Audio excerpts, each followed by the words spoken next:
KoitCast.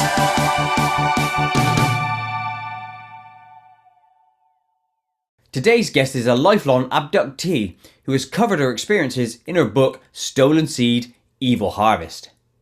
She's also a regular writer and contributor to L.A. Marzulli's monthly newsletter Politics, Prophecy and the Supernatural. Please give a huge Koit welcome to Karin Wilkinson. Hello Karin and welcome to KoitCast. Well, hello, Koit. I'm so happy and honored to be here with you today. Thank you. Lovely, and it's an honour to have you on as a guest, so thank you for coming. Let's just jump straight in. So tell us a bit about yourself, who you are, where you come from, etc. Well, my name is Karin Wilkinson, and I'm the author of the book Stolen Seed, Evil Harvest. And it is a chronicle of the events of my life and what happened to me. And it kind of started out with an interview that I did with L.A. Marzulli Oh, a couple of years ago. And I had never talked to anyone about this, didn't think I ever would. And did an interview with L.A. Marzulli, and it ended up being a part of a movie he did on the UFO phenomenon. He did the fourth movie was on the abductions, and there were four of us in that movie, and we all had very similar experiences. And after that movie, I felt compelled to share the rest of the story because people were coming up to me so grateful that I had shared what I had shared and wanted to know more. And so that led to this book. And since then, I've had the opportunity and the honor to go all over the country and talk to people and pray with people and just share with people and share my testimony. And it's been an amazing journey so far. And I'm grateful to be here to share it with you. perfect. How did LA know that you were involved, so to speak, to Yeah. then do a movie on you? Well, I didn't really know who he was, and I stumbled upon him, and he was it was so strange how it all happened, but so I reached out to him about my story. I just felt compelled to share it with him. And we happened to meet up in Dallas at a conference he was at. He asked me to come up, and so I did and did an interview, and it was just timing. And Providence, and it just sort of all kind of worked out. I didn't really expect it to be kind of the tent pole of that movie, but it ended up being the center point of that movie that he was doing. And I ended up being the person he was looking for, and God just put us in each other's path. It was amazing. So I'm highly interested in these nudges, I call them, things Mhm. that put us onto certain paths. So Right. what was it that made you find LA though? So Yeah, where it's how? it it was just a leading. I felt a leading in my heart to find him. I had recently gone through a near-death experience, and after that, I had gone through some PTSD therapy to help me deal with what had happened there. And that therapy actually helped me deal with this lifetime of memories that I had regarding these abduction experiences. And once I was able to really deal with those in a healthy way and talk to my husband about it, then I'm like, I feel like I need to do something with this. And the next thing you know, here I am watching LA go, if you have something like this, talk to me. I want to talk to you about it. And it just happened. I can't explain it. It's all God. It just happened. And so I reached out to him, and he happened to be in our area in the months that followed, and we got together. And the And rest is history, as they say. the rest Yeah. is history, as they say. Right, exactly. This is not what I expected to be doing. I did not expect to be sharing this story with anyone, let alone with everyone, but here I And now am. you've got this story. Mhm. Are you happy that your life was nudged in this direction? Oh, absolutely. And not because this is an easy thing to do. It's very difficult to share this type of testimony, this type of information.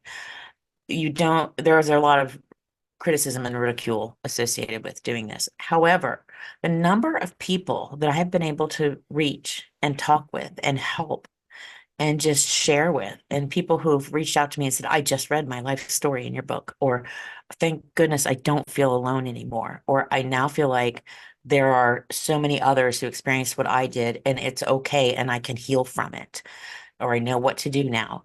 That is worth everything. And sharing the truth about who and what these things are.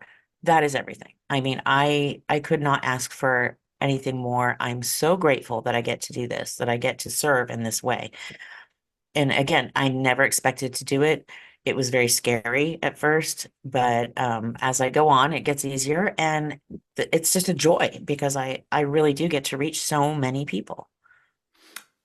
It's interesting, obviously, you bring up the ridicule aspect of this whole scenario, yeah? And it's a shame that ridicule has to play a part in anything where it's you might be considered controversial. Can you tell me how much ridicule you get, so to speak, versus the positivity?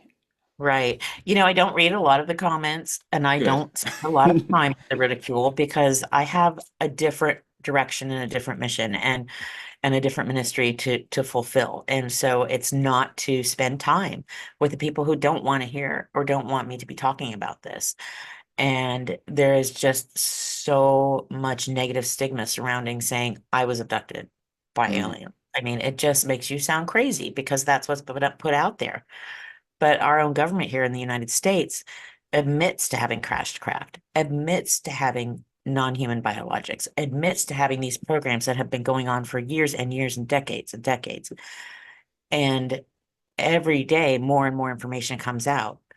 And all of the things that happened to me have been admitted to in these reports about the physical aspects of this as well.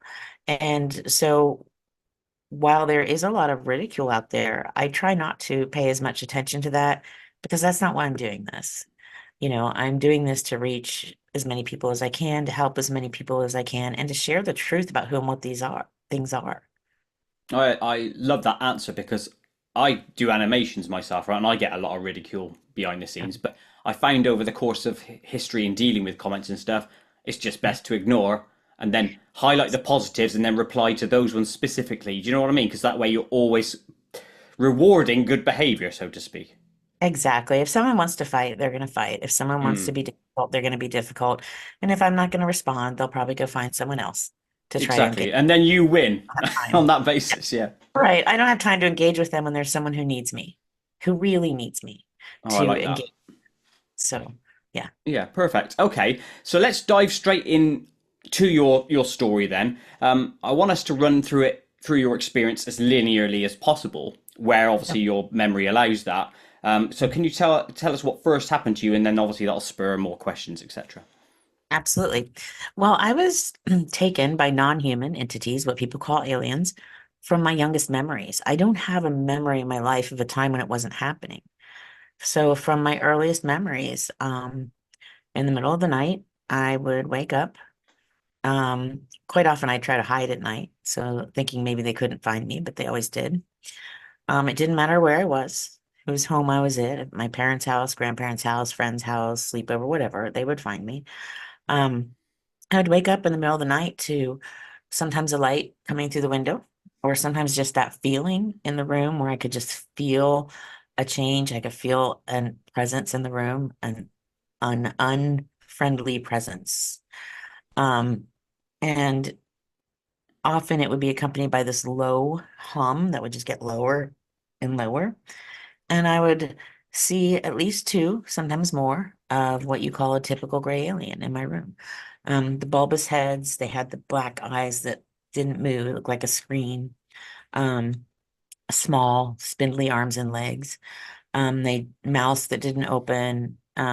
They were very robotic in nature, and they spoke with like a mind speak, a very intentional, mind speak isn't like ESP or something like that. It's where you intentionally direct thought, spoken thought to someone, and that's how they would communicate with me. I would wake up, I would be terrified, um, and they would put me in a state of what I call waking paralysis, where I couldn't move, I couldn't scream.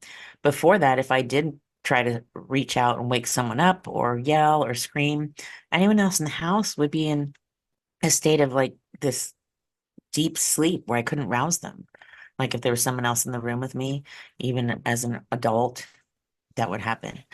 Um, and at that point, I would be in a state of paralysis. They'd levitate me off the bed, and that deep, low vibrational hum would just get deeper and more excuse me, intense. My allergies are terrible today. I'm sorry. It's Um, okay. excuse me. And they would levitate me up towards the ceiling or a window or a wall, and I would go right through. And at that point, it felt like my body was going into a million bazillion little pieces. That vibration just, it's so strange and so hard to describe. But they can manipulate space, time, energy, and matter in ways that we don't yet understand. So just because it doesn't make sense to us doesn't mean it's not possible. I mean, I saw things over the years with them that just now we are doing, things like that AI or virtual reality and things like that that now make sense, or rooms that were just nothing but video screens and immersive when I was little. Now we have, but it was so hard to describe to anyone before because we didn't have those things. So how do you describe something that someone's never seen? Well, we go back to the Bible and think about the chariots of fire. They're describing something that no one's ever seen, and all they have to refer to are the chariots of the day. Hmm. So when they talk about chariots of fire, they're talking about spaceships in the sky. But that's the only mode of transportation they have to compare it to. So for me, it was really hard to describe. Anyway, and I'll pause for a minute in case you have any questions, and then I'll continue I on. actually do actually about the hum. You've probably been Okay. asked this loads of times, but it's an interesting question for me. Is that hum a technology that levitates you? Is it the technology that allows you to phase through walls, so to speak, or is it a sort of technology that brings you out of your body into an out of body experience? What That's a have you good, seen? good question. I was physically removed, not Okay. out of body removed every time. There were times when I felt like it was just a complete out of body experience and not a physical removal. But in these cases, I was physically moved and removed.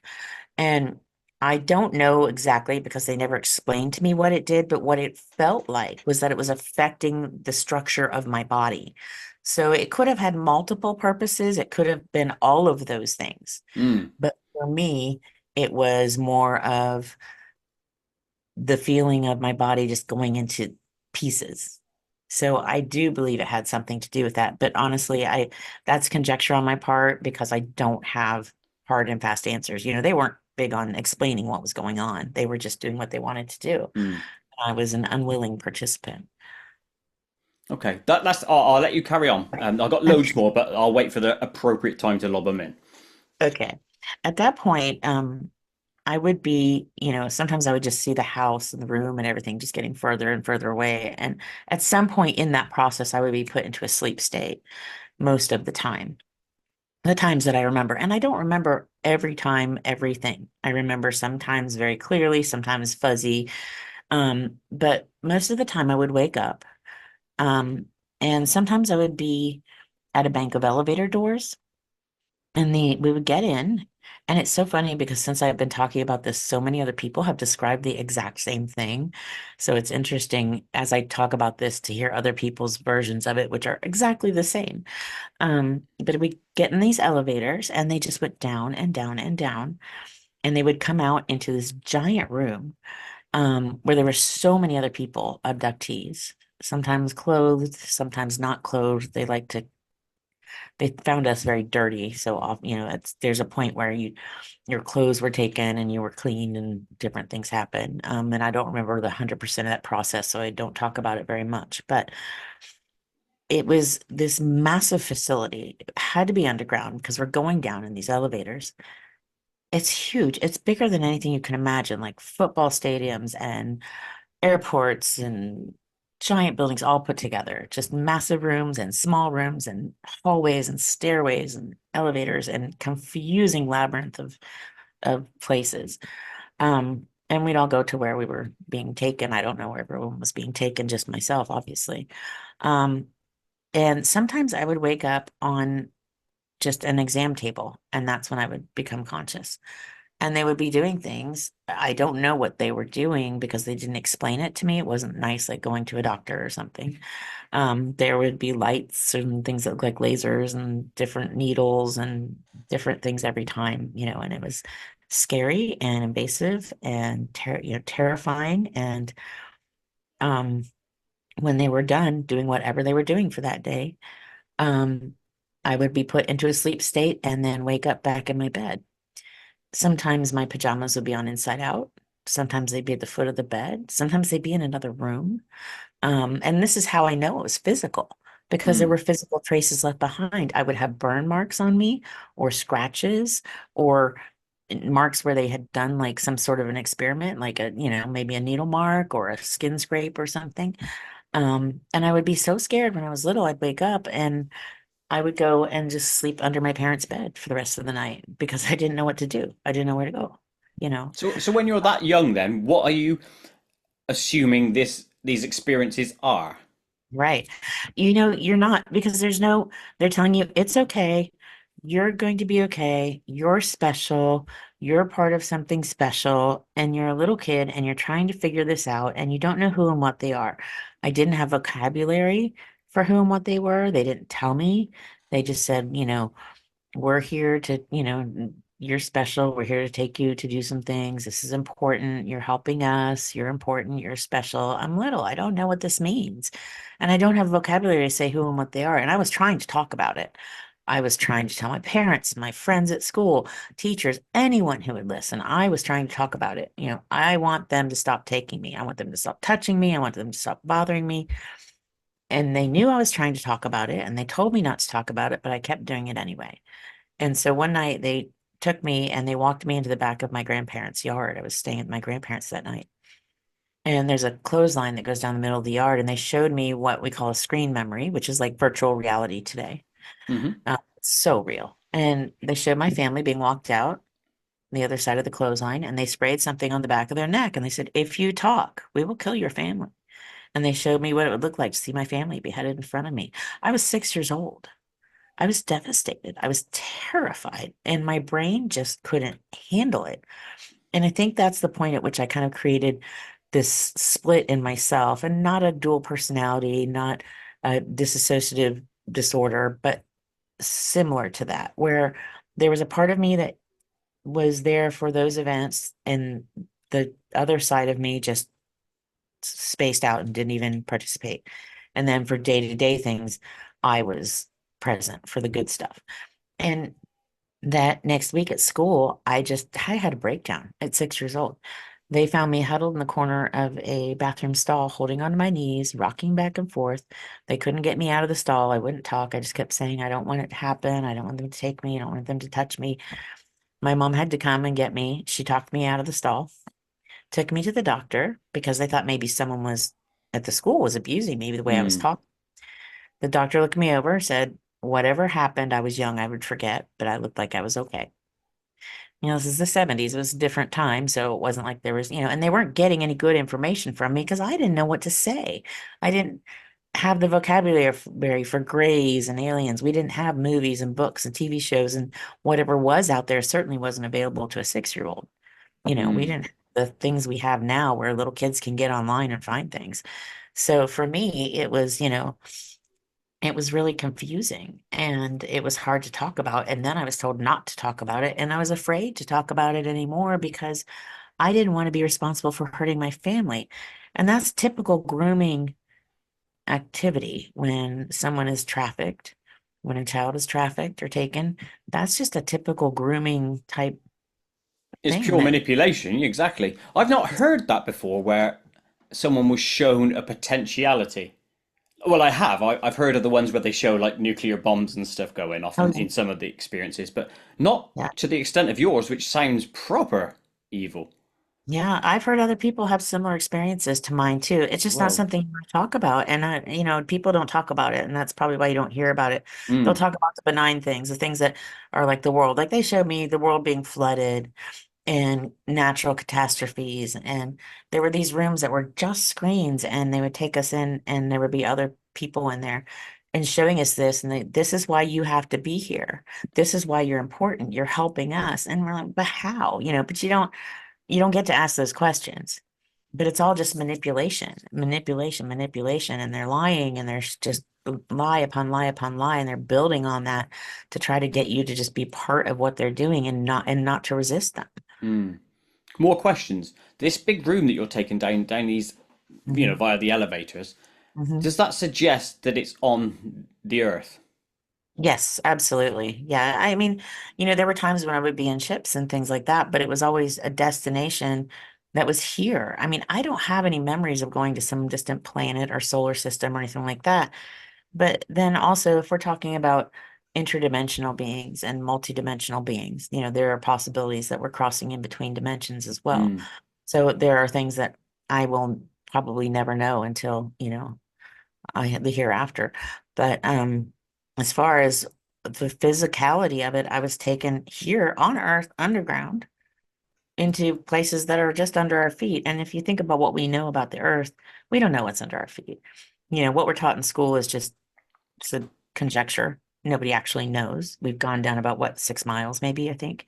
And then you look at how deep the oceans are. You could fit multiple Empire State Buildings and still not hit the bottom of some of those trenches that they found. Think how deep that is. Well, how deep is it under our feet? What's under there?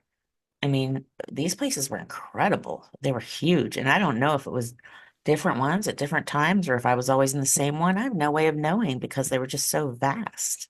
Well, you've only got to look at the history of like buildings. If you take England as an example, we're building on layers and layers of old civilizations. Like, so we'll go down 10 feet, there'll be a Roman layer. You go down 10 feet, another one. So we're constantly building on cities. So you don't know really what's down there. So I agree with you on that one.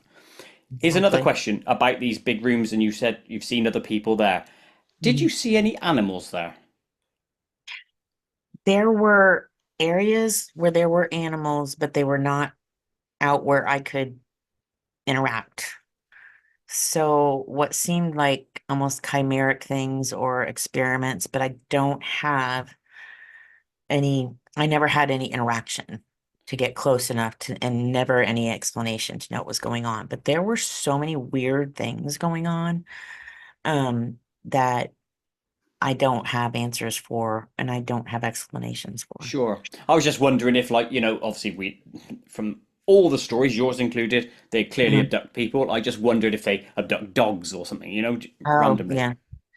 I wouldn't doubt that at all. I know with the cattle mutilations, they're using them to, they'll take them and extract the blood and tissue that they want and then return them.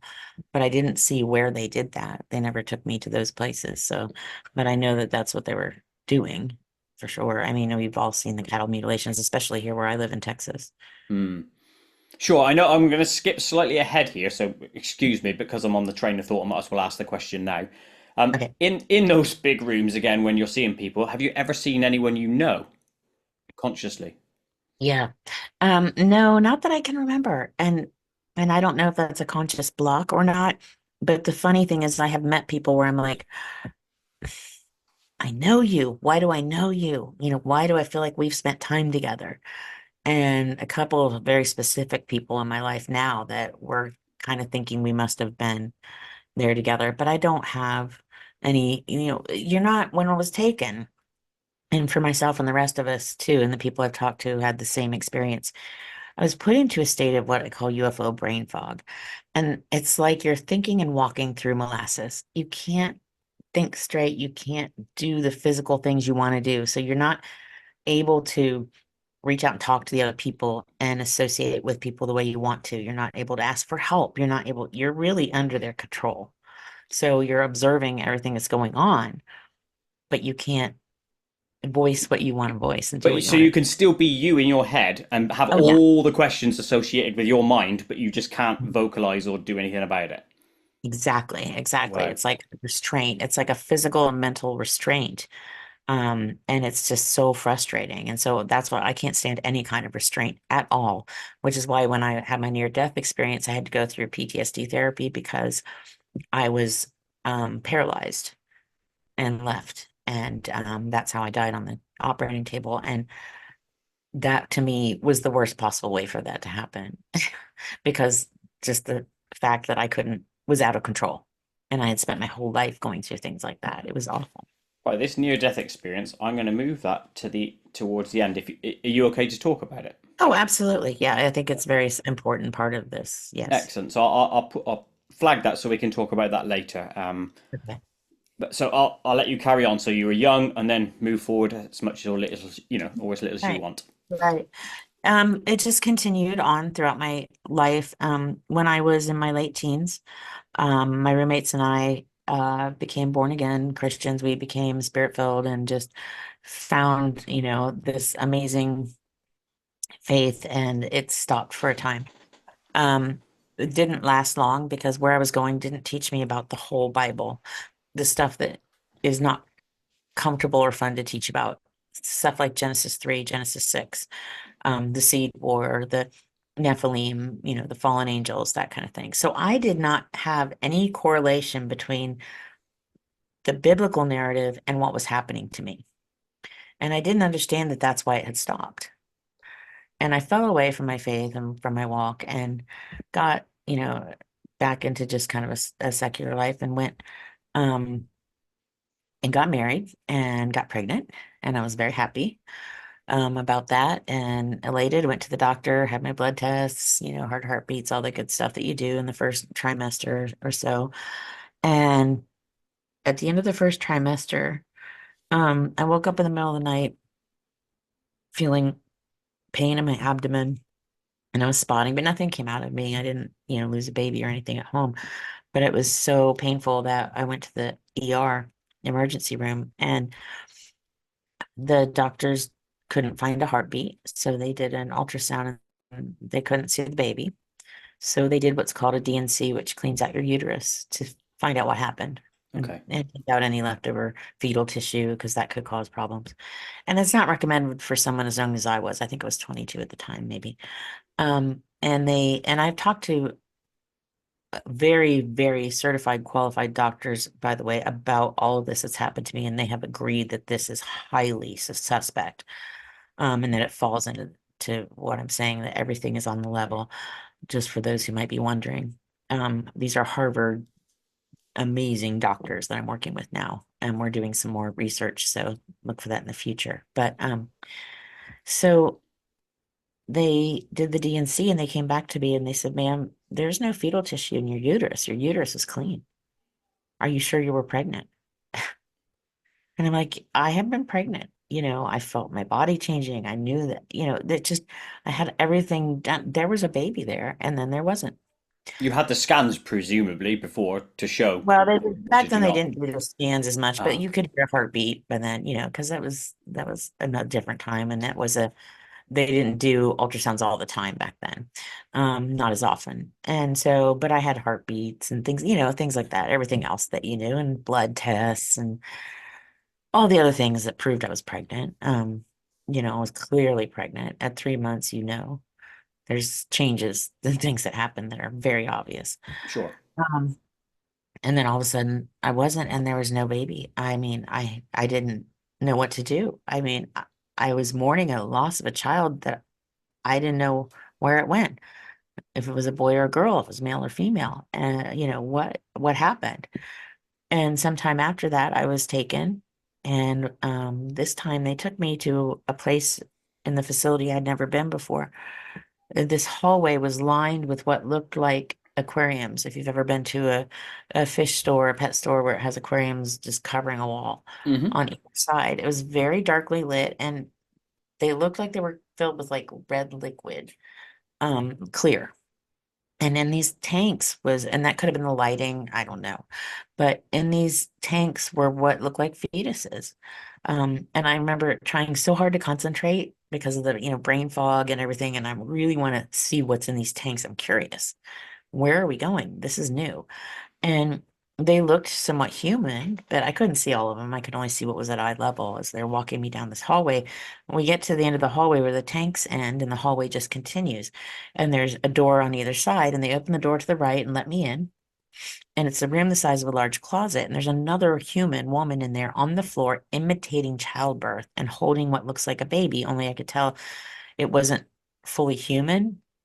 And I was just like, ugh, what is going on? Right. And then I turn around and they hand me a baby and they say, this is your baby. Hold your baby. It's a good baby. And I'm like, what? And so I take this little baby and I look at it and I can tell it's mine. I can see features. I can see that this is my baby. And I just know it's a mother's instinct, but it's not right. The eyes aren't right. The head isn't right. I could tell. And it was so almost dark red, purple in color. It was alive, it was breathing, but it didn't look like any baby I'd ever seen. And so I held it up to me and it wouldn't cuddle into me. And I kept saying, what's wrong with my baby? What's wrong with my baby? And I remember thinking, well, I'm going to take it home and I'm going to fix it. Whatever's wrong with it, I can, I'm going to mom mode here. I'm going to fix this baby. And they're like, no, it's no, they're not letting me take it home. I go, oh, no, no, I'm belligerent now. I'm taking this baby home. And that's when they shut me down and put me into a sleep state. And the next thing I knew, I woke up back in my room without the baby and I was devastated. I just remember crying that whole night, wanting that baby so bad, knowing it was out there and I couldn't get to it. But also the fear of knowing it wasn't fully human. And the rest of, this happened again and again, these pregnancies. And much later in life, the government did release a report that the missing pregnancies is part of this program and the things that are going on. And I do have that in my book. I put the government report that talks about this very thing and about 250 other anomalous health issues, which I have, which are in there as well from exposure to these entities. But much later in life, I'd always prayed for these children wherever they were. I wanted them. I didn't know what they were. I didn't realize what they were. I woke up one night and three of my kids are standing beside the bed. And I say one of my kids' names out loud, hey, what's wrong? And as I'm waking up and focusing and looking, I realize they look like my boys, but they're too short and they're too stocky to be my boys. My boys are taller and skinnier, a little older. And so I try to wake up my husband, and he is in just a deep sleep state that I'm so familiar with. I can't get him to wake up. So I turn back to the boys. I'm still in bed. I'm like, oh my goodness, it's you. I realize these have to be my hybrid children. I'm like, wow, you're here. And they're like, you have to come with us. They're mind speaking. They're not speaking with their mouths. They're wearing what looks like gray hooded sweatshirt type shirts that come over their head far enough that their faces were shadowed, but they looked almost a purple in color or hard to tell because it was so dark in the room. And their eyes looked very black. Couldn't tell if they were like black-eyed children because it was so dark. Um, and I'm like, no, I'm never going back there, but you can stay here with me. And they're like, no, you have to come with us. And I just felt this evil anger, hate coming off of them. It was palpable. I mean, I could just feel it like knives cutting my skin. And I'm like, why? What's wrong? Why do you hate me? And they just kept saying, you have to come with us. And I'm like, no. And then finally, as I'm saying no, I just matter of factly, out of habit, said no, in Jesus' name, no. And the second Jesus' name left my lips, they were gone. My husband sits straight up in bed, and I'm like, oh, now you wake up, where were you 5 minutes ago? And they were gone, and I never saw them again. And I realized in that moment they weren't human. I had my closure. I wasn't missing anything. They were basically a modern day Nephilim. They were a hybrid being, a cross between a human and these alien entities, which I believe to be the fallen angels of the Bible that we hear about so much through history, not just through the Christian Bible, but through ancient texts all over the world. These fallen entities that have been trying to create hybrid entities with humans, a counterfeit human, for back as far as we have history.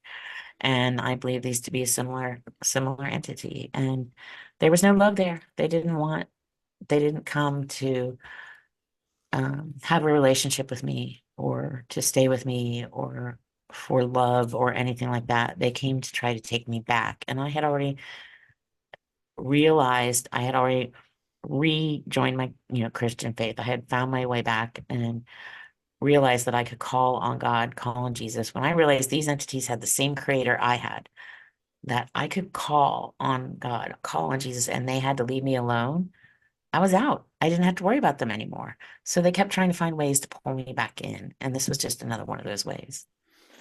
Now, there is a lot to unpack there, so I got a lot Yeah, of sorry questions if in I my went on head. too long. No, no, no, that's okay. It's the right for you to do that. I've got a lot of questions, so excuse me for the tirade of questions going to come your way. Fine. Let me think of the first one. Right, if they're hybrid beings, Mhm. when you were pregnant initially, presumably you thought that was your partner's at the time and yours. Yes. But knowing that a hybrid fetus or child was removed from you, did that Correct. suggest a different father? Obviously, Yes. you're the mother, so is that what Right. Right. happened? Right. And how it happens is, what they're doing is they're taking eggs, ovum from women, they're taking sperm from men, they're using it to create a fetus in a lab the same way we can do. And then pop You it back in you, pop inject it it into back you. in. Ah, Yeah. okay. And then once it starts to grow, then they take it out because the human body is designed to reject something when it realizes it's not right. Hmm. And we can right now create artificial wombs that can bring a baby to full term. And that's something they've been doing for a long time. And that's how they would bring them to term. That's remarkable, isn't it, in itself? So Oh, yeah. they're implanting it into you, then taking it back. The Right. bit where you said you went through a door, and I'm interested in the door side of things actually. Was the door a standard earth door? Yeah, it looked like a standard earth door. There was a doorknob. And in that room, one of the walls looked like a big mirror. I have a feeling it was like a two-way mirror. Like they were watching Hmm. me with the baby. Some other entities must have been on the other side. But yeah, it was just like a standard room. Four And that walls. and that and Four. that weird female that was in there pretending to give birth or whatever. What Mhm. what is that about? What have you thought I that was? don't know. I mean, she was human and she was pissed at me because I was getting belligerent. And I could tell she was like, going with the program. She was all in 100%. So it was almost like ritualistic what she was doing. And I think they were trying any way they could to try to get these babies to thrive. And what she was doing was ritualistic in nature. And it must have been part of something they were trying. Just an And- attempt to get that link between those creatures and Right. the mothers. Right. Why do Good why do being. though why does the offspring need the mother's connection if they're later going to turn out to be these evil black-eyed kids or whatever they are? Well, I don't think they knew what they needed. Only God can give a soul. You can create a body and it can have a spirit, some kind of indwelling spirit, but a soul, that is something that only God can give. And so I think what they're trying to do is figure out how to get these entities to thrive when they're not being created in the normal way and they're not something that's designed to be created. So we're having clearly all kinds of problems. And so I think they were just trying different things and seeing, well, is that nurturing, that mother thing that helps the baby thrive? We know that that is true for us, that we can, whether it's our baby or an adopted baby, whether it's a mother or a father, and they do this a lot in the NICU, just that skin to skin, um, baby to person, it just helps that baby thrive. Yeah. There's something to that love, but that's an innate love. That's something very different than what these creatures seem to possess. Yeah, it's weird that you would go down that. Well, it's not weird, but you go down the route of the skin to skin contact. Come on, look after this baby, and then if it was inherently non-searching for love to begin with, why would you need that part? Do you know what I mean? That's what I would Right, think. right. Well, I think they thought, because that's what bothered me. It wouldn't cuddle into me.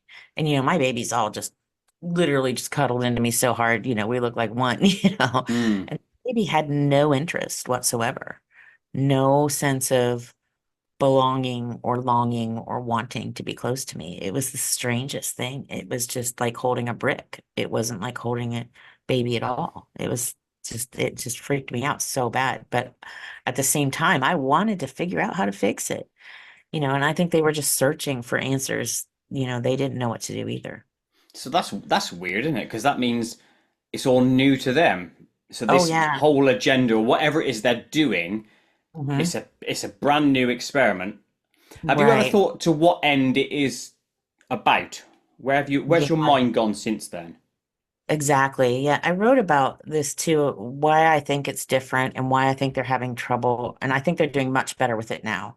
Dr. David Jacobs has a book called Walking Among Us, where he interviews hundreds and hundreds of people. He's a Harvard psychologist, who have had experiences with hybrid entities that they look so human, you can't tell them apart from a normal human, but and that they are here among us, so they've obviously perfected it along the way. But the late Dr. Chuck Missler used to say Satan's outnumbered 2 to 1. He's building an army. And that is really what I feel and what I think and what I've experienced with them. Because knowing that we have the same creator, knowing that I'm able to call on God, knowing that that is what makes them go, that they have to listen to that, that it's a very legalistic society in God's kingdom, that that is what they're trying to do. And with these modern day Nephilim, these hybrid entities, they're trying to build that army up because a third of them fell. They're outnumbered 2 to 1. We know this from all of our texts and ancient scrolls and Bibles and everything else. So what you're ultimately saying this whole alien abduction is essentially fallen angels creating an army in an eternal war between good and evil. That's ultimately what you believe. That is what I believe, and it's what I've Mm. seen, experienced firsthand. And they have, based on the way I was able to remove them from my life and be able to get away from them, that confirmed all of that. So do you think the visage of a grey, I see, i.e. its looks, do you think that's just a modern mask that it's supplying? Or do Right. they look like that naturally? No, there are differences. Everything all the entities that I saw when I was taken to these underground places, they were all different the way humans are different. Every gray looked different. Every reptilian looked different. Every insectoid looked different. Every Nordic type looked different, with the exception of these little grays that would come and show up in my room at night and that other people have described. They are like a cookie cutter. And the reason is those entities, their mouths don't open, their eyes aren't real eyes, they don't move. Whereas the other grays, their eyes move. Some are big, some are small, some are tall, some are huge. Um, and these little grays, I believe, are a form of an avatar and a biologically created suit, like a meat suit, as Hmm.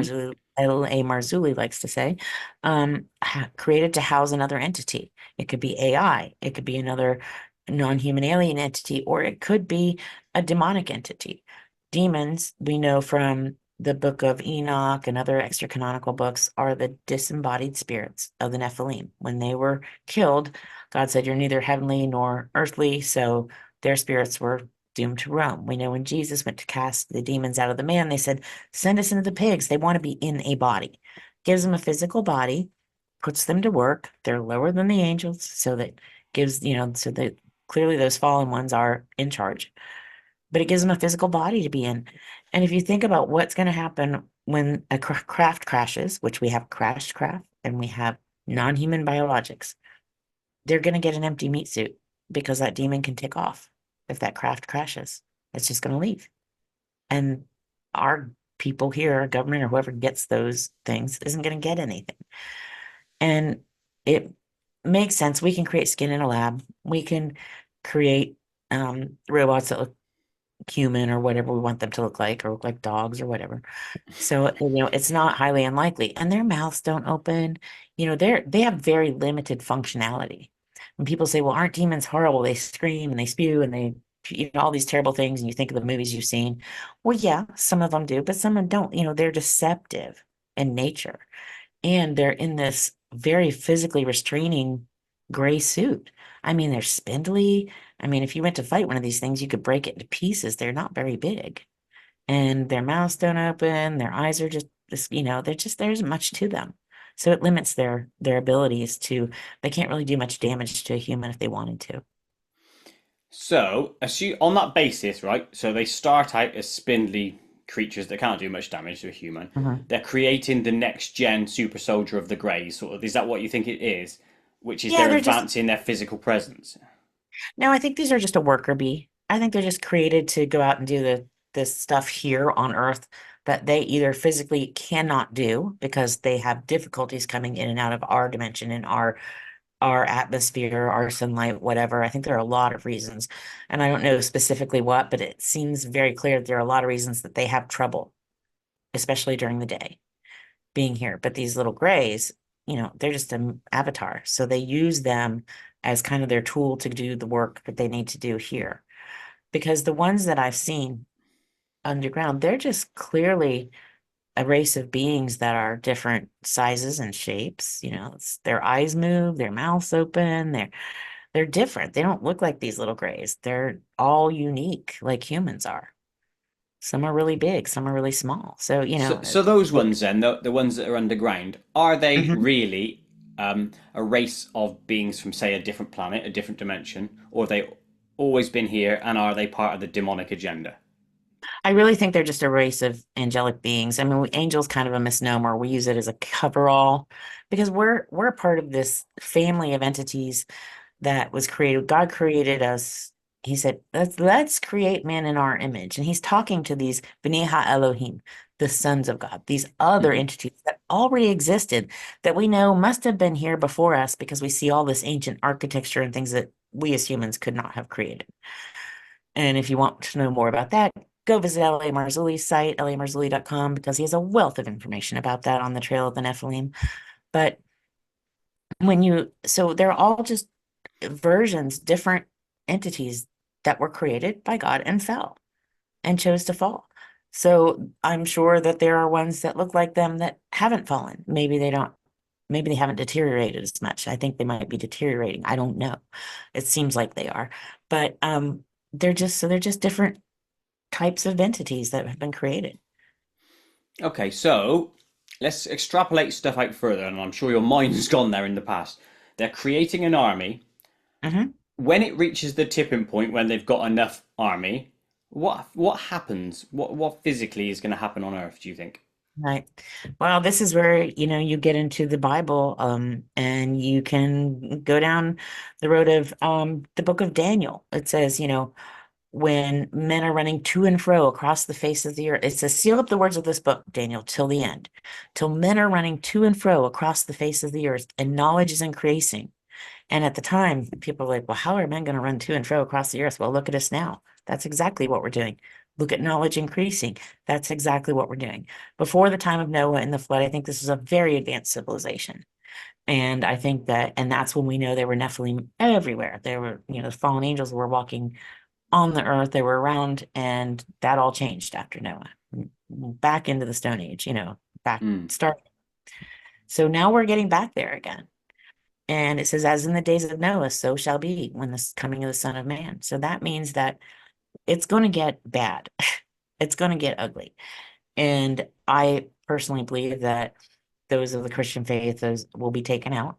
And that is when all hell's going to break loose because what's called the restrainer is taken away and evil will be allowed to run rampant. And if you start to read through the books of Daniel and Revelation and Ezekiel and so many others in the Bible, it's in there from Genesis to Revelation. I mean, everything in there talks about all of this, these fallen entities, these UFOs, these what we call aliens. It's everywhere in the Christian Bible and in other religious texts too, all over the world. They're all telling pretty much the same thing. We have this creator who loves us and wants us to not have to go through this. But there's going to come a time where that ultimate battle is. And you have to decide which side you want to be on. Well, And, clearly everyone listening to this hopefully is going to want to be on the side of good, per se. I hope Um, so, because it's not going to be pleasant. It is not going to be something anyone's going to want to live through. I mean, it's going to be terrible, but we have an out, and I hope everyone takes that. I hope everyone finds their way. when you say we have an out, what do you mean by that? I mean that we have a God who loves us and doesn't want us to suffer, and doesn't want us to suffer any of the bad things that are going to come whenever that end time comes. It could be tomorrow, it could be 500 years from now. We don't know when. We don't know when, but certainly things are starting to look like what they describe in the Bible. And that's what I find very interesting is that, so much is coming to light and so much is happening that fits that. I'm not a date setter. I don't think anyone should be. Um, I think we all just have to always be ready and always be sharing what truth we know and just be careful because there's a lot of deception out there. I mean, I talk a lot to people about the fact that, you shouldn't go out there calling on UFOs and aliens. Don't go out there and do the CE5 stuff where you're sitting out in the middle of the night and summoning UFOs and aliens because you don't know what you're going to get. You could get a good one, you can get a bad one, but it's just like bad guys here. I mean, the the rapists and the murderers and the pedophiles aren't going to walk around with a t-shirt that says who and what they are. They're going to carefully worm their way into your life with niceties and coming across as, oh, I'm the great, I'm a nice guy, I'm the teacher, I'm the scout leader, I'm the whatever, and you're going to trust this person. And then you find out that they're evil after. Evil comes as Satan comes as an angel of light, and evil is often disguised as good. So we won't, you don't know what you're going to get. And do you really want something that horrible, that evil attaching to you, your family, your friends, your loved ones? Might as well hand your child a rattlesnake if you're going to do that. Something is already evil because it's terrible. It's Mm. dangerous. And Well, literally, there's hell no no to time. that. Is it? Yes. I'm naive to religion, so you'll have to please bear with me. But is it literally a case of we are heading towards an apocalypse Right. where And every human dies? Is that what it is? I'm not religious and I don't call myself, a religious person. I think religion really hurts a lot of people and does more damage than good. But I believe in God and I believe in Jesus and his completed work on the cross. And I believe in his love for us. And it's unyielding, unending, undying. Um, so what it says is, yeah, there will come, it's so complicated how it is going to go. No, not everyone is going to die. Some people are going to live through it, and some people are going to end up on the other side of it. And, it's so complicated and obviously not something that I think we have time to talk about in this conversation, but certainly something we could talk about on another interview because that requires a little more setup and Background, is it? background and Mm. information, right? So I No, don't fair want to enough. So we won't leap get out of too wide turn, then. but there is Yeah. going to be an apocalyptic event that is going to affect so many people, and there will be a lot of death and destruction, and it's going to be terrible. Well, let's hope I'm physically dead before then, because Yes, I let's don't want to hope be it doesn't involved in happen in that. our lifetime. Exactly. Let's hope and pray that it doesn't happen in our lifetime, or if it does, that we're all, that we've all found our way to God and that we're taken out before it happens. Mm. A scary thought indeed. Um, Mhm. these beings, I know this question is almost a bit moot, but I'm going to ask it anyway. What race are they? Do you know? Yeah, there's clearly so many different types.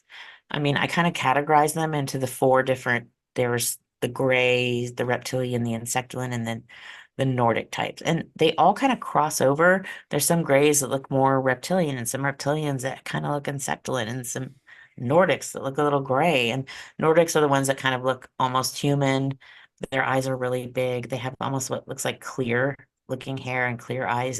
They're strange. They're the ones I saw the most when I was really little. Um, so they seem to have more races than I think I could even ever count, but they seem to categorize into like those four categories from what I have seen. That doesn't mean that there aren't more or different ones. That's just all that I remember. Okay. Are they the same being presenting in different costumes? So the Nordic is a costume that the same being Yeah. puts on, or are they separate things? Not that I've noticed. They do have the ability to change their how you see them. The one that I had with me the most, my what I call my handler, he was with me all my life, pretty much being from when I was taken. And he appeared as a man, usually in a military type uniform. But much later, when I was more comfortable with him and had this kind of Stockholm syndrome type relationship, that was like an ability to make him look like something he wasn't, but he was a reptilian in his normal form, in his natural form, but had this ability to make it seem like he didn't look like that at all, that he looked human. Mm. So A they do mental have the projection, ability, so to speak. yeah, or metascus modicai is the word for, shape-shifting type things, Say that which again.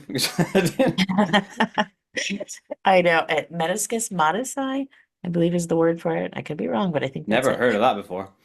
That's a good one to look up. Word of the day. I won't even be able to know how to spell it, let alone look it up. I'll email it to you Yeah, if you later. could, that because that's a I'll weird send you the one. link. Yeah. When you go down to the big room again, sorry, I'm drawn a bit back to that. Is there any smells there or sounds that are Mm. unusual?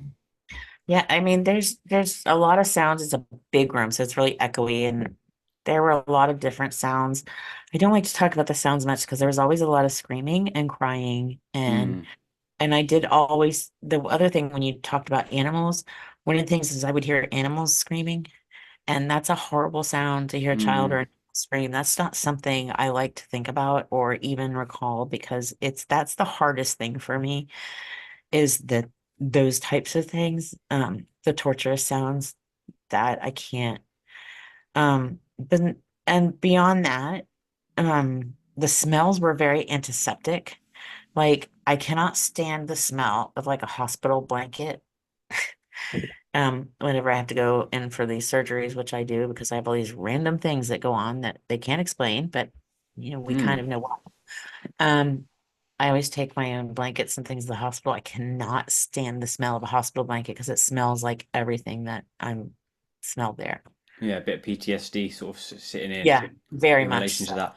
Hmm. I'm going to go there again, so I'm sorry about this, but the sounds thing.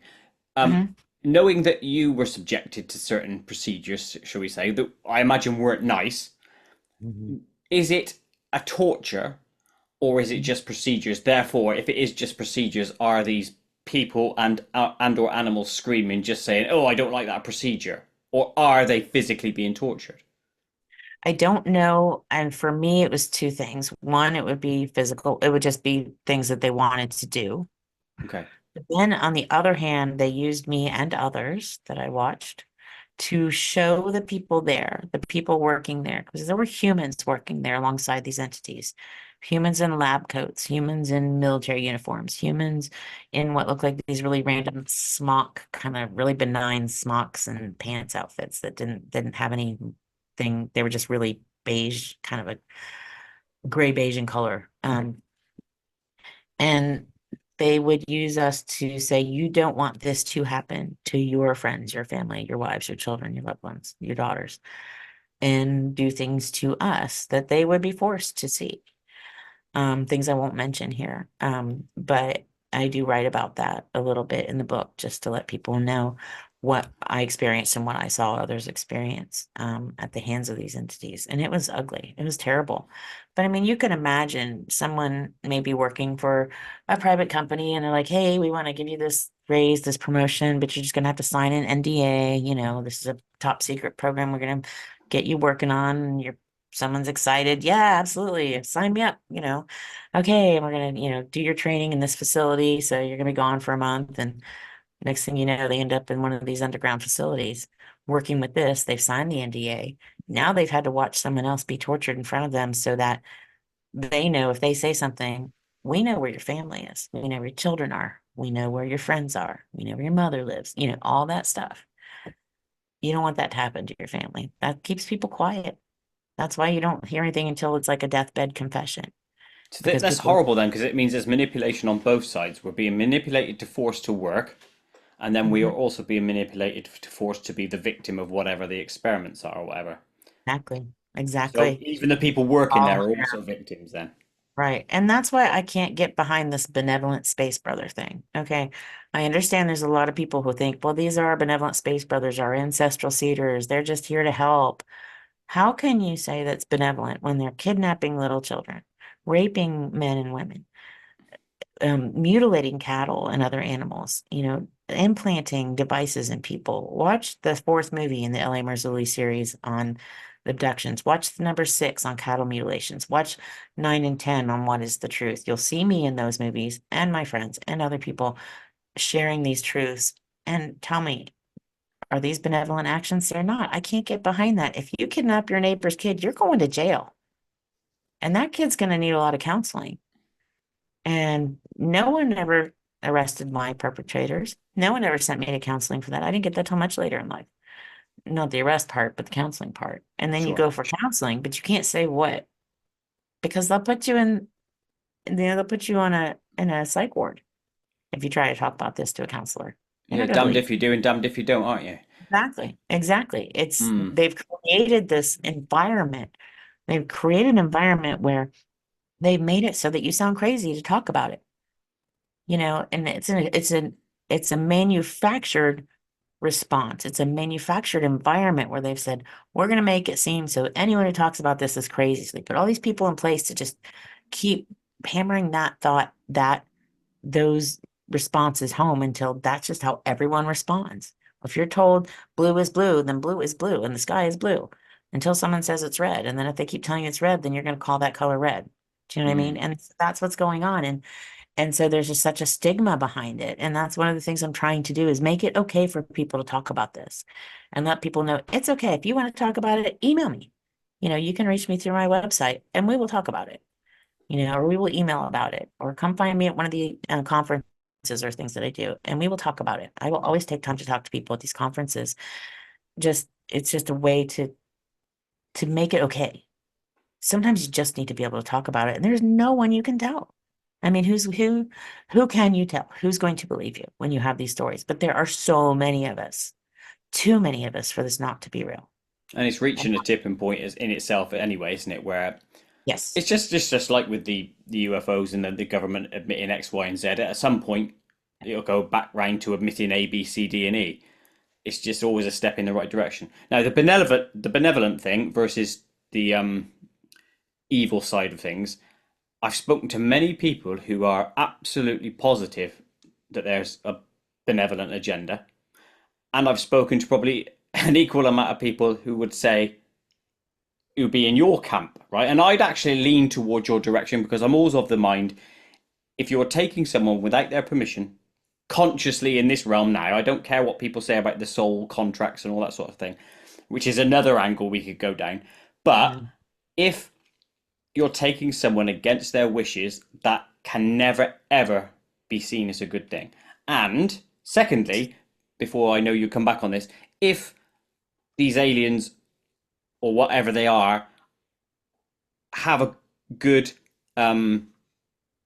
agenda, they would know that about humans, that one of our primary thing is self-agency, and we would not want to be taken in that way. So they would then tailor themselves to that, surely. Oh, surely they understand how we feel about our children because they're trying to figure out how to get the hybrids that they're creating to have that. So they understand Mm. what it means to have a child. They understand that we have a bond. So why rip a child from a parent's home? Why do that when when you get into things like soul contracts and those types of things, this is where I defer and do interviews together with my friend Vicki Joy Anderson. She has a book called They Only Come Out at Night. You can find that the same place you can find my book. And I bring that up because she is the expert in this. And this Sleep is where paralysis, doesn't she do? she does, yes, the dark side Yeah. of sleep paralysis and so much more. And this is where our two topics come together and where she is the expert. So this is where when we talk together, or I'll defer to her because she is the expert in that. And she's helped me a lot with breaking covenants and agreements and things that I didn't realize I still had, or that I was searching for, or that how to do that, how to make sure that I was not putting myself or others in these dangerous positions, because that's really the danger in this community. People are like, oh, they have to be our benevolent space brothers. I'm like, why? Because they told me. Well, just because someone tells you something, that doesn't make it true. I mean, Hmm. and just because they've shown you something, well, they healed me. Yeah, the evils can heal as well. I mean, Satan's kingdom is a counterfeit kingdom. He comes as an angel of light. I wrote about that last month in Ellie Marzulli's newsletter because I write for that monthly about how easy it would be for the fallen to come and come down in beautiful white robes and, shining halos and start healing people and get people to follow them and worship them. But if you're not worshiping the one creator that we all have, if it's not all glory to him, then there's something suspect. And what these things are saying is that there are ancestral seeders, and they're not. They can't even get the hybrids right. Yeah, which Ancestral tells its seeders own don't story, make doesn't them. it? It does. Everything they've done. If you look deep enough and you ask enough questions, everyone who's I've talked to who says they've had a benevolent experience, I keep finding things in there that aren't good. I'm like, well, did you enjoy that? Well, no, but I know they were doing it for my own good. Your good? Well, for the good of humanity. How so? And then what if they're so smart and so advanced, which we know they are, Wouldn't they have a better way? Couldn't they come and sit with our world leaders and discuss ways to make things better? Couldn't they come and abolish hate and crime and all the awful atrocities that are happening in this world? If they're so benevolent, please come and stop little children from being raped and tortured and kidnapped and trafficked all over the world. Please come and stop animals from being abused and Mm, tortured and left. Please come and stop people from going hungry and homeless. There's so many things. And everyone's like, well, why doesn't God do that? God doesn't do that because we've been given free will. And we live in a fallen world, and everyone's will affects everyone else. And every action that we do affects everyone else. So we're all responsible in one way or another.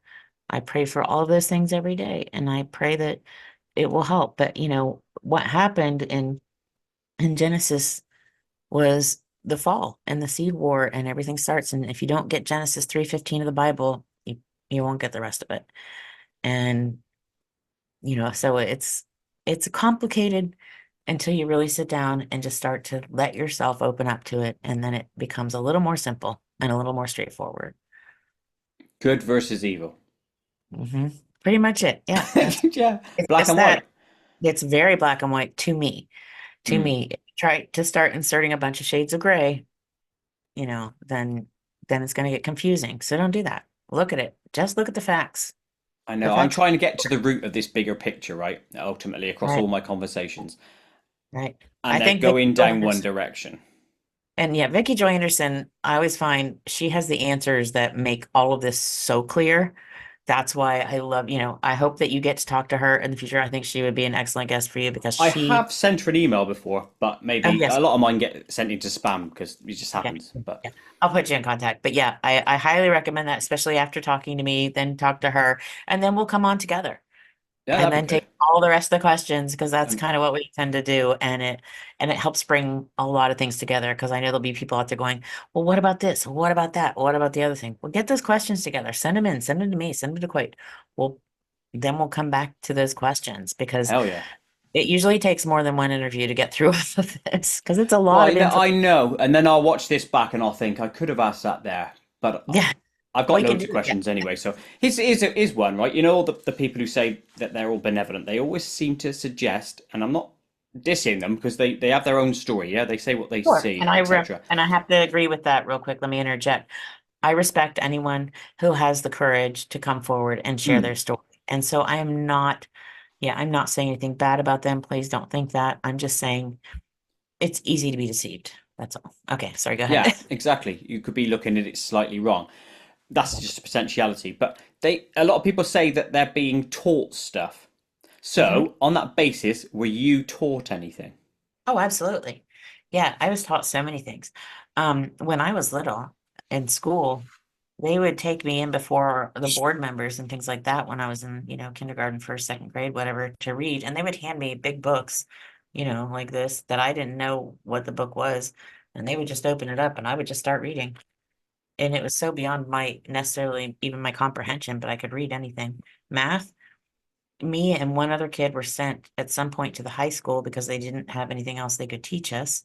And I remember the teacher going, if you have any questions, stand on your chair and raise your hand. They were, making fun of us because we were so little.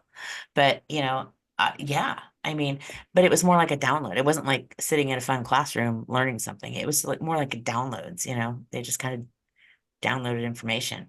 It helped them, I think, if we were smarter, if I was So does smarter. that mean then that would you class yourself as having a high IQ? I've never taken my IQ, so I have no idea what my But would IQ you is. say you're intelligent compared to a lot of other people that you might Oh, meet? yeah, I was always put in advanced classes and I never had to, crack open a book or anything like Hmm. that. Yeah, people say that I'm smart. I don't like to, talk about myself. Sure, no, sure, but Yeah, oh each to yeah. their own. You can recognize your own positives. That's an example. Sure. Yeah, I would say about me.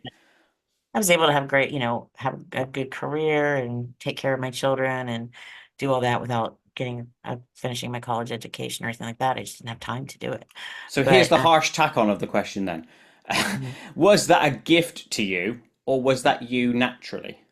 Yeah, no, it was something that they did for their own benefit. Okay. And what it did for me was, yeah, did I also benefit from it in a way? I did, but at what cost? At the cost of having my my poor little 6-year-old brain shattered, of Mm. having myself just go through torture my whole life, the things that I had to go through, the things that I had to endure, the things that I still endure physically because of what they did to me. The surgeries, the constant health issues, brain tumors, you name it. I mean, it happens. And they're like, we don't know why this is happening. Well, I do. The government does. I have the report that spells it out. But so yeah, just because I've had a little bit of an easier time in school, that doesn't make it worth it. No, No. I don't call that a benefit. There's no trade-off there. I didn't choose it. I didn't ask for it. Had I been given the opportunity, I'd have said, no, thank you, 100%. No, I don't want to be kidnapped, tortured, and taken from my home in the middle of the night at 5 years old. Nope. Right. I know this is potentially one for the future, but I'm going to interject it again. So the sole contract thing, right? If we Hmm. assume that that is 100% truth, and I don't know, but I'm going to go down that road. Hmm. You've just blatantly said then you never chose this as No, Karin Wilkinson. Do you right. think that there is a higher you, whatever they call it, behind the scenes that would have chosen this? Oh, yeah. As a child, we're put in the care of someone. And so someone somewhere along the way agreed on my behalf for me to be taken. There has to be an agreement. It's a very legalistic society. Again, I defer to Vicki Joy Anderson on these things. So she's the expert, but an agreement must be made. Somewhere along the line, someone must say yes. It's, when you think about the vampire lore of old, where it's like, well, you have to invite them across the threshold. That's very real. Salt covenants, blood covenants, threshold covenants, those things are very real. It's a very legalistic society, which is why when when those entities were standing by my bed and I said, no, in Jesus' name, no, the second Jesus' name crossed my lips or my heart or my head, they had to be gone because that's a covenant that he's made with me. My covenant with God is that he is going to protect me from them and that they can't hurt me anymore. And all I have to do is call on him, ask him. But it requires me asking because it's a very legalistic society. You don't walk into a fast food place and they just hand you stuff. You have to ask for it. You don't walk Mm. into the bank and they hand you money. You have to ask for it and get it out of your account. And so it's very legalistic. So while those things exist, as a child, someone has to give that permission. And I had interesting bloodlines, which I won't get into right now, but I'm also O negative as a blood type. I had high level Masons in my family. And my grandfather, my mom, and dad were Eastern Star and G Malay. I was put into Rainbow Girls. So many random things happening, so many covenants made, so many agreements made on my behalf for me or by me, not realizing that I had made them. Covenants can happen. You can invite someone in, you can accept a gift from someone. There's so many different ways that these things can happen that you just don't realize. Well, that's the point then, isn't it? That someone along the line, be it yourself or someone on your behalf, gave permission for you in this lifetime to be affected. Exactly. Exactly. And that's not So nice. no, no, it's not. And you look at Eisenhower and what's called the Greada agreements. I mean, a treaty certainly isn't what that was. It was more of an agreement where I think at that point you kind of gave a blanket coverage of anyone who is a citizen of our country you can take, and the animals too. And that kind of gave them permission to take randomly anyone they wanted because there's a leader and we are citizens. And that means that leader can speak for us, which means he can give permission for us to be taken. So that's entirely possible that even a leader could do that. And you say, well, yeah, I am a citizen of this country. Okay, when you decide to be a citizen, that means you fall under all the rules and regulations. And one of those could be that they're allowed to take you, so then you have to clear that one. It's just Mm. there's so many. And this is again why it's good to have the knowledge of someone who understands these things to help you figure out why it's still happening and where it's gone wrong. And then, like I said, but the overall blanket coverage is God, is our creator. Because if you have that and you call on God, you call on Jesus, then that's the ultimate, right? That's the one that reigns above all. So wherever those agreements are made, he can break them for you. He can protect you. He can take care of you, and you don't have to worry about all that. And you don't have to get too detailed and all that. anyone who's, I'm going to interject right at this point. I have a backup on that, by the way. Go and listen to the interview. I probably will have released this last week with Alison Dunlop Shanes, where I give my story of the time where I also invoked Jesus' name. And I'm not religious in any way, shape, or form, but it worked for me. All right. And I'll tell you afterwards, Karen. So I don't want to Yeah, repeat the same write story that again. down. Yeah, I was like, oh, I need to write that down. Okay. Yeah. I don't have as much time as I want to listen to I listen to as many as I can, but I need to know specific ones because yeah, there's so many amazing people out there like you doing so much good work and so many amazing shows to listen to and watch. And I hope that everyone listens to that one and this one too, because you're doing great work. Thank you. Thank you. Since having these experiences, then, have you gained any abilities aside from the one about the math and the English and all that sort of stuff we've talked about, such as now being psychic or anything like that?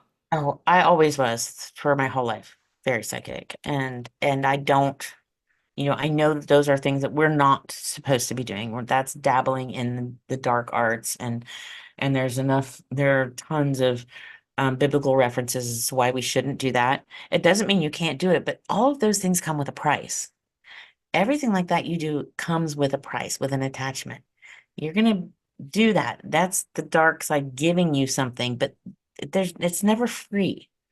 As long as you have something they want, they're happy. As soon as you don't, you're gonna have to pay with your life or the life of someone else. So you were So, psychic then prior to these experiences, you believe, or were you well, given this I ability? don't know because I was taken from my earliest memories.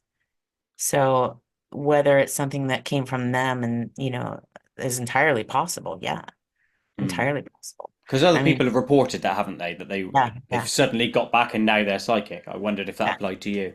Oh, yeah, I was always have been, but I was also always have been taken. So I Mm. don't have a time in my life where I don't remember being where I wasn't taken, and I don't have a time in my life where I wasn't psychic either. But I don't allow myself to tap into that anymore because I understand that that's tapping back into the darkness, the good versus evil, and I won't tap into the evil, and I don't need to. I've got God. That's all I Well, need, you that's the know. other thing I've heard, isn't it? That the people are psychic, are almost like transmitting that ability out there, which means that those evil things pick up on it, and then now you're a target. So is it which comes first? Is it chicken or the egg? You know? Well, what comes first is you have to pay for anything that you do. I mean, anything. It's not a gift. It comes at a price. It comes at a price. And the more you use it, the more you have to pay. And then if you don't have anything that they want, you're going to pay with your life. And that's just how it works. And you That see is it every why I never get anything from the mini bar at a hotel. You've got to pay. Exactly. Gotta pay. It's not That a price gift. can be very steep if you're not careful. Hell yeah. Exactly. Right. So abduction side of things, is it in your family? So you've got three boys, I think you mentioned earlier. Did I they have report any scenarios? Yeah, I have a bunch of kids. I won't it does run in families. It has run in my family before and after. I will not talk about other people's experiences. Those are theirs to share, but I will Hmm. say yes, it does run in families. It does run in my family. But I can tell you that I am able to protect my children, my grandchildren, myself, and anyone in my family and my friends and my loved ones because I know now how to do that, and all we have to do, they all know. You just call on God, call on Jesus. That's all you have to do. In And your that will heart. stop an abduction experience. Absolutely. 100%. Yep. Just know in your Cool. heart that he loves you and you love him, and you can call on him and he's going to do the work and help you find whatever it is that you need in your life and find your way and everything. But he's going to be there for you. He wants to be there for you. He doesn't want this for you. He doesn't want this No, scary stuff for knowing you. that's the solution, is that why during the abduction initiation, that the start of it, you are turned off, Hmm. I so you really can't think. speak it? Do you think that's what it is? Mhm. I think so, but if you can think it or feel it in your heart, same thing. It still works. And I go to bed at night and I pray that protection over me and my family and my friends and my loved ones and anyone and everyone. You know what I mean? But I pray that protection over me at night before I go to bed too, so that there's no way that they can even try, the evil can even try to get to us. And again, I attribute this back to Vicky Joy Anderson because she's the one who's taught me all of this amazing, stuff and how this works because I had no idea. Most people don't. But I'll tell you what, ignorance of the word and ignorance of how it works is not an excuse. It's just ignorance of how it works. And most of us just don't know because we don't have the resources. But they are out there. I talk about it I write about it in my book. She writes about it in her book, and there's so many other resources out there as well. Good resources, and I highly recommend people find those resources. I'm not saying mine, I'm saying anything like this that you find that has that That gives you information. the solution, yeah. Mhm. Okay, so since finding that solution, the preventative, shall we say, Mhm. have you been abducted since? No, there have been attempts, Oh, but they haven't been able to. No. And yeah, there have been attempts, but they can't cross the threshold. They can't come into my home. There have been, attempts to contact, and that's why the children, the hybrid children, were sent to try to get me to agree to go back. And I see, see now what you I had mean. been Yeah. praying for them, but I never negated that. I never went back and said, okay, I take that back. I don't want them. You know what I mean? I never thought to go back. So that invitation was still out there for them to come because I had been praying for them for so long. Um, so that's why they showed up. So yeah, they'll try all kinds of interesting ways to get you back in the Well, I program. was going But to say that earlier when you were talking about those kids at the door and or wherever they mhm. approached you, when they were saying to you, "Come back," I didn't quite get that reference, but now it Oh, makes sense because obviously yeah. there was a gap in between. Please come back to us. No, Yes. Yes. This yeah, was I after I had get it. stopped. Yeah. Another temptation, so to speak. Yeah. Um, you said you investigated your bloodline or your blood type. You said Hmm. it was O. Are you rhesus negative? Yes, I'm O negative, and that just means that there's no protective protein coating on the cell for Rh negative. And for those who don't know, yeah, that's what it means. And it just means it's easier. Like anyone can use my blood. I can't get anyone else's. I have to have another O negative if I need blood. Hmm. But any O negative can give to any other blood type. So it's a very easy blood type to work with. And that's why they like the Rh negative and especially the O negative blood types. Cool.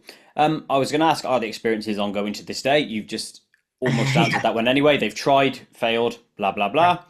right. Excellent. Um, after all of these years of experiences, what are your conclusions? Now, I think we covered this earlier because you've ultimately said it's that battle between good and evil to create an army, etc. So we'll Yes. pass over that one. Um, Yes. what have you learned about yourself and your place in the world stroke universe Hmm. as a result of coming to terms with this reality? Wow, that's a really good question. What I've learned is we make plans and God laughs because this is not what I thought I would be doing. Well, I never, before you carry on, what did you think you would be doing? I thought at this point I'd probably be retiring. I worked in the tech industry for a long time and I've got kids and I've got grandkids and I just thought maybe at some point I might get to try to retire and you Yeah. know, um, but I'm older and be working a little more towards that because you don't make money writing a book, let me tell you. I spend more money I than I know. make going to I spend more money than I make going out to make sure I can meet with people and share with people, and that's okay. I'm cool with that because I didn't expect to be doing this. Never in a million years did I think I'd be sharing my life story with others because it was such a scary prospect to think that anyone would believe it, let alone want to hear it. And now it's amazing because what I've learned is we all have something to contribute, and it can be the last thing we ever thought it would be. I get to help people and talk to people and share with people and help people not be deceived and help people see the truth and just help people know they're not alone and help people sleep through the night without being afraid like I was to look out a window at night. I was afraid to look out the window at night most of my life, and I'm not anymore. And nobody has to be anymore. And so this is not what I expected to do, but it is so amazing and such a blessing and all glory to God because I never thought this is what I'd be doing. But I'm grateful that I get to do it because the look on people's faces when they get that relief, that's worth every second of it. Every second. Yeah, and then that's where money is irrelevant because Yeah, you don't care about it. God will provide. And I know that sounds kind of corny, but it is what I believe. And he does. That's the crazy part, he really does. So just when I think, oh, how am I going to do another one of these? Something comes through. The last conference we were just going, and I was on a list if someone wasn't able to be there, and one of the speakers had to drop out, so I was able to be on the speaker list, and that made it affordable for me to be there because I wasn't sure how that was going to work. Hmm. But God is just there. So, Did you um, enjoy that oh, experience? absolutely. Yeah. Oh, it was wonderful. Yeah. Absolutely wonderful. Were you Yeah. I scared? love, no, no, not at all. Oh, Not at all. Not at all. God's got me on this. It's hard to be scared when you know that you're doing what you've been sent to do. sure, but even then, you think public speaking can be Yeah, a bit frisky. yeah, yeah, there are those moments, obviously, but it's so I don't know. I just know. I get up there and I know that I'm in the right place. So it's fine. I don't Cool. know why, but there's always butterflies in the morning of, and then they just go away. And I'm just like, I want to get up there. I got to share this. I got to tell everybody about this. There's just this urgency to share. And I love that. And not something I expected. When you've done said talk, or Mhm. like this, show us an example. When you've finished it, is it a relief or something else? Yeah, that's good. Question. There's an energy afterwards. There's also sometimes a lot of emotion, always a lot of emotion, because I'm talking about things that are extremely emotional and difficult to talk about. So there are some shows afterward I go and I have to I really just need some time to myself because I've shared so much and shared so much of myself and my deeply emotional things that have happened to me. So that takes a lot out of me, as do the conferences and the times that I talk to people and everything. It really does take so much out of me, but so I have to go and kind of recharge that, and I get emotional and I pray and I um feel just so grateful and then I'm energized. So it's really interesting how that's a really good question. I don't think anyone's ever asked me that, but it's an Good. important question because it does take a lot out of you, but at the same time it gives so much back, you know. Motivation for the next time as well. Exactly. Exactly. Meeting people like you.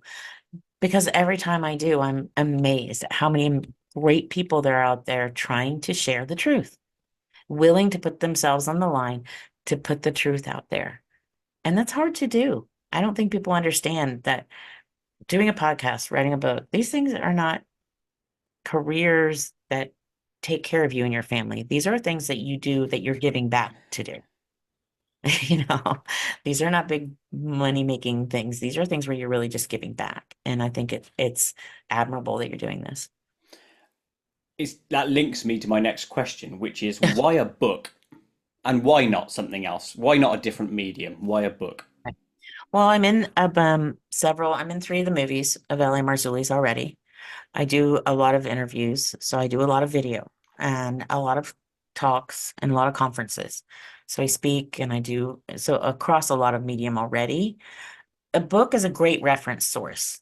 I'm able to weave everything into the book through not a religious lens, but through a biblical lens, not a religious or Christian or anything like that, through a biblical lens. So you get factual information with reference points that's interesting and it flows and it's not boring or anything like that. It's not scary either. I put a lot of positive in there as well. So the book was just an opportunity that you have something tangible that you can refer back to. And honestly, 1 minute an EMP can go off and we're offline and we can't stream things and we can't connect this way, but we'll still have books. If we still have electricity, we'll still have DVDs. So I wanted it to be a medium that would last as well. And a book is a great way to I don't know, I've always enjoyed writing. I wrote a lot of technical things before, but I've always enjoyed writing. So for me, it was a joy to write. And it was a very quick, I think I wrote it in like 3 months. So it was very easy to write because I was just writing the truth about what happened to Yeah, me. So sure. Flows out easier when it's true rather than making stuff up. And I Exactly. don't mean that in your story. I mean, like, if you're writing Right. fiction as an example. Yeah. Exactly. Like fiction would be hard to write, but Mm. nonfiction, for me was very easy. So I'm getting ready to work on the next one. So I'm excited about that. Good stuff. I have a question I thought about earlier and I've just remembered it now, which is I've heard a similar story to yours many years ago when listening to Coast to Coast, or a show similar to that it would have been. I can't remember the name of the lady. Um, and that throws up this question: how widespread is this scenario? I.e., how many other people have you heard that are actually in the exact same boat as you?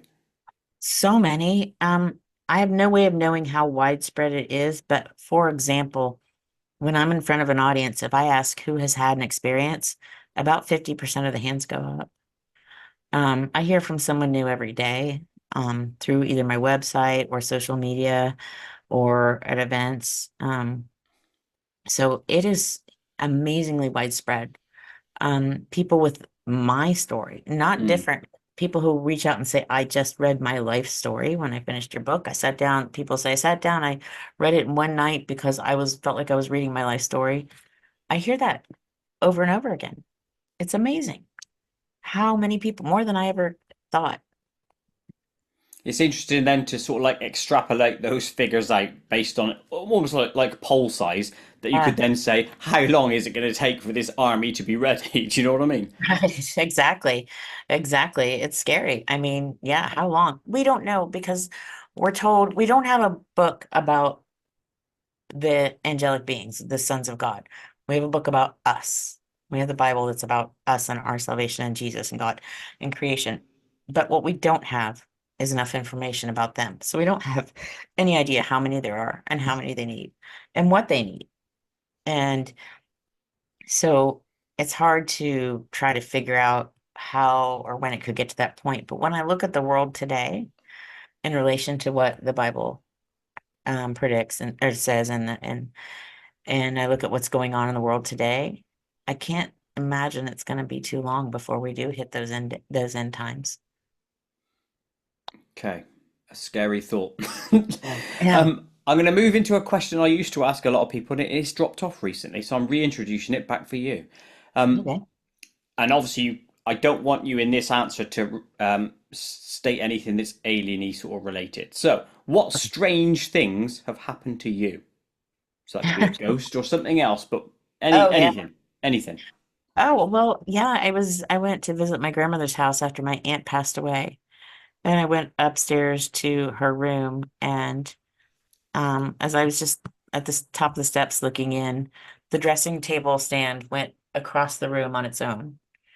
Whoa, And I watched that and I said, nope, in Jesus' name, no. And I walked out. So that was very strange. I'd say, Yeah, yeah, yeah. mhm, yeah.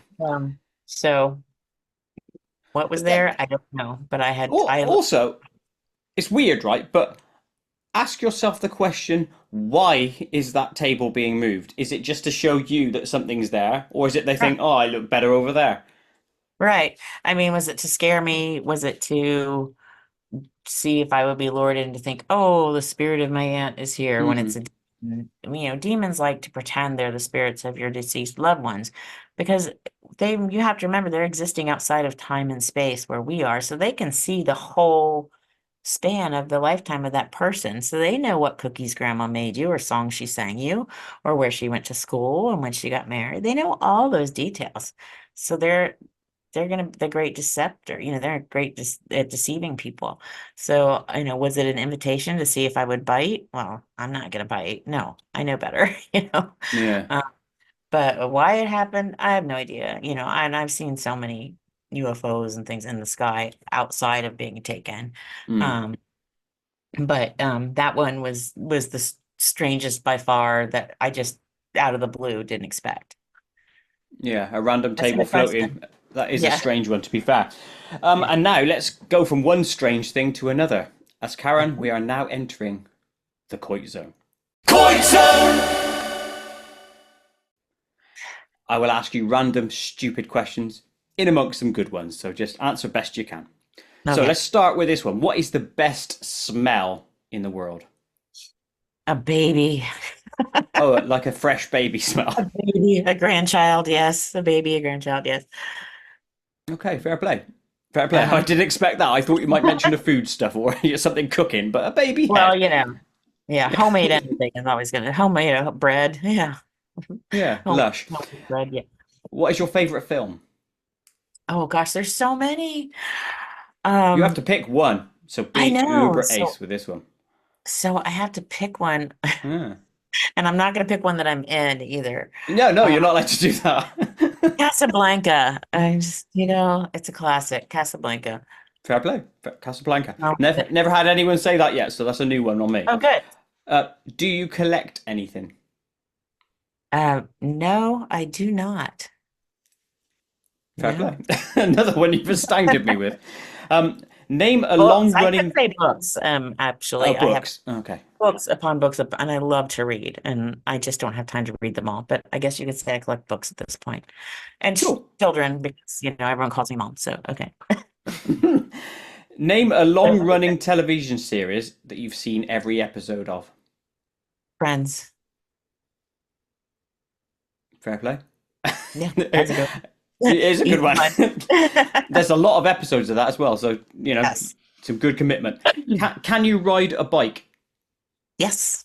Yes, I can. When was the last time you rode your bike? Probably about a year ago. Yeah. And where were you going? I was just in the neighborhood, just Okay. right. My girlfriend rides hers every single day. So when I visit her, then I will ride my bike. Lash. What other skills do you have in the outdoors? I.e., like, can you ride a horse Oh, or something like that? scuba diving. I'm a scuba diver. I am a certified diver. Oh, lush. It's And where's the awesome. best place you've doved or dived or Oh, whatever the word is? um, Belize is probably my favorite because it's a beautiful coral reef there and it's right off the coast. So it's super easy to get to and it's just gorgeous. How long? I'm going off on a tangent here, but how long Okay. do you get to go down? How long is the Well, tank?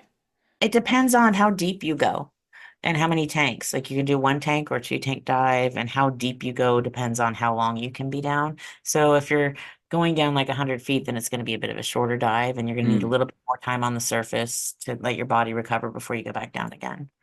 So there's all kinds of formulas that go along with it. But sure, now sure. these fancy dive computers that we wear that tell us, okay, it's time to go up, or time Yeah. to you can Have go you ever back been down. close to getting the bends? No, no, thank Good. goodness. Thank Jesus. No. No, you don't want any of that malarkey in your body. No, no, no, that's dangerous. Yes. It's Oh yeah, scary. again. What type of music are you into? Oh, I love it all. Isn't that terrible? I love all music. I just think music is such an incredible gift. I love all music. I really do. Everything from classical to rock to country, you name it. I love it all. And there's not one type of music that grates on your nerves. Eh, like death metal kind of stuff, if I can't understand it. But see, even some of that I can relate to, because I'm like, yeah, I get that. I felt that way. So no, it's, we all have moods, right? There's just a music for every mood. It all I has don't. its place then, yeah. Yeah, yeah, yeah. I think music is just a beautiful gift, and I know some people don't use it in the best way, and that's a shame because it's just such a beautiful gift. Anyone who can make music is just so blessed. I agree. I agree. If you could suddenly fly, where's the first place you'll fly into? Well, to see my kids, so I just go from one to the other. My kids and my. Yeah, but you could do that standard, can't you? Unless they're like miles away in your country. I don't Well, know. yeah, they're all spread out across the country. Ah, okay. If I could fly, I'd just be constantly flying back and forth between their houses. Lush. Right. Yeah. Okay. So you get to ask the universe one question about anything, and you get 100% the truth, right? Oh, Without fail. wow. So what Ah, is your question to the universe? that is a good question. I kind of like to think of it as asking God, right? Yeah. Well, essentially, it could be that. Yeah. Yeah. Yeah. Um, Gosh, I have so many, I know when I get to heaven, I'm just gonna have so many questions for God. Um, but one of the things I would like to know, and I'll go on more of a silly tangent, is why can't dogs talk? Their faces are so expressive. I wish they could just talk to us. you know. I agree with you, by the way. Yeah. They're I'd just love to so, know what Nib says, yeah. yeah, I'd love to know what they're thinking. Exactly. They're just so sweet and loving and kind, and their faces are so expressive. I wish they could talk to us. What Why can't they talk to us? what would happen if that came true and they could talk, and then we found out that they were actually really evil and they hated Oh, us that with a they passion? hated us? Yeah. I guess we'd have to all get cats, right? Yeah, And exactly. That would be the soul cats crushing. actually didn't hate us. They actually love us. Yeah, Yes. exactly. Yeah. Yeah. That would be That would be soul lush. crushing. I love Indeed. talking. Last question in the Koit zone. What's more dangerous, a human-sized wasp or a wasp-sized human? Mm. I'm gonna have to say a human-sized wasp. Yeah. Yeah. I don't like bees and wasps. You No. don't want that landing in your beer, do you? No. That'd be hard to flick away, you know. Imagine Exactly. having to fight with that thing. They don't make fly swatters and cans of wasp spray that big. Oh And then no. you feel weird killing something that big, right? If it's the size of a human, you're gonna have some feelings. You're gonna feel a certain way about that. So no. Exactly. And then you have to I dig don't like more to kill holes in your anything. garden. Right. And I don't like to kill anything. I always feel bad, even if it is an insect. So that Me would too. I got to do some ant killing in the back garden, which part of me wants to do because they keep messing around with the fruit and veg we're growing. But then the second part of oh me thinks I don't really want to kill the ants, but you know what I mean? yeah, I get that. I get that. Quandaries, Right, quandaries. exactly. They're just doing their job, you know, they don't know any Exactly. better. No. Don't want to hurt anybody. Just ripping the hell out of my garden. Swines. Yeah. That brings us Same to with the the end of the armadillos. Koit zone. Thank you ever so much. Oh, So, thank you. That was fun. indeed, last two questions. First of Mhm. which is, what else do you like to do in your downtime? Any activities or guilty pleasures? Oh, yeah, just I love to read and travel and scuba dive. I think my favorite thing is just sitting on the beach and doing nothing, which doesn't happen very often, but every once in a while we get that opportunity. Yeah. And be with Ace. my family. Yeah. Now, I know you alluded to this earlier that you are working on something. So, can you tell us what it is you are currently working on? I can't give you too much information, but what I can say is it's kind of the logical continuation of what I've written and looks more closely at what's going on right now and some of the misconceptions and deceptions that are being fed to the public and to the people in general right now about who and what these things are and how easy one can be misled by some of these things that are out there. Ace, well, look, when that one's ready as well, let's have you back on to talk about Oh, that I'd love because absolutely. Thank you I very like much. I like new avenues and new approaches, new thoughts and stuff. So yeah, look forward to that one in the future. Great. But I will say for now, anyone who's enjoyed this conversation, and it should be every single one of you that's listening and or watching this, go and check out the links in the descriptions to Karen's stuff, website, book, etc., etc. So check those out now. Karen, thank you ever so much for coming on. Much appreciated. Wait, thank you so much. I have had the best time. This has been the most Ace, fun, and thank you for ending it on such a lovely light note. That makes it just wonderful. Keep doing what you're doing. You're doing great work. Appreciate you. thank you kindly. Goodbye, everyone.